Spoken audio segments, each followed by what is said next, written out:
கோயம்புத்தூர்ல இப்படி ஒரு சக்தி வாய்ந்த பிரம்மாண்டமான வாராகி அம்மன் கோயில் இருக்கிறது நிறைய பேருக்கு தெரியாது. வாங்க பார்க்கலாம். வாராகி அம்மன்னாலே சூரியன் மறைஞ்சதுக்கு அப்புறம் நம்ம குடும்பத்தை காக்கும் மிக பவர்ஃபுல்லான அம்மன் சொல்லுவாங்க.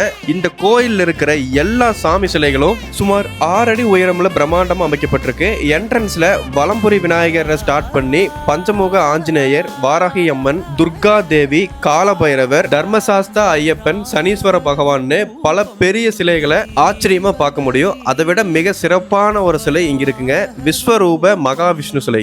அதே மாதிரி இங்க 3 நேரம் அன்னதானம் போடுவாங்க, ஸ்பெஷல் நெல்லிக்கனி பிரசாதம் கொடுப்பாங்க, பீஸ்ஃபுல்லான வைப் கிடைக்கும், பெரிய பார்க்கிங் ஸ்பேஸ் எல்லாம் இருக்கு. அப்படி இருக்க இந்த கோயில் நேம் என்னன்னு கேட்டீங்கன்னா அருள்மிகு ஸ்ரீ நவசக்தி மகா வாராகி அம்மன் டெம்பிள். கோயம்புத்தூர் கவுண்டம்பாளையம்ல சுவாமி தோட்டம் ஏரியால லொகேட் ஆயிருக்கு. கூகுள் மேப்ல பெரியநாயக்கம்பாளையம் வாராகி அம்மன் கோயில் போட்டீங்கன்னா எக்ஸாக்ட் லொகேஷன் வந்துடும். அண்ட் உங்களுக்கு வாராகி அம்மன் பிடிக்கும் அப்படின்னா இந்த வீடியோக்கு ஒரு லைக் பண்ணிட்டு இந்த மாதிரி நிறைய அப்டேட் தெரிஞ்சுக்க நம்ம சேனலை ஃபாலோ பண்ணிருங்க. அண்ட் உங்க ஃப்ரெண்ட்ஸ் அண்ட் ஃபேமிலிஸோட விசிட் பண்ணி பாருங்க. Tata bye by.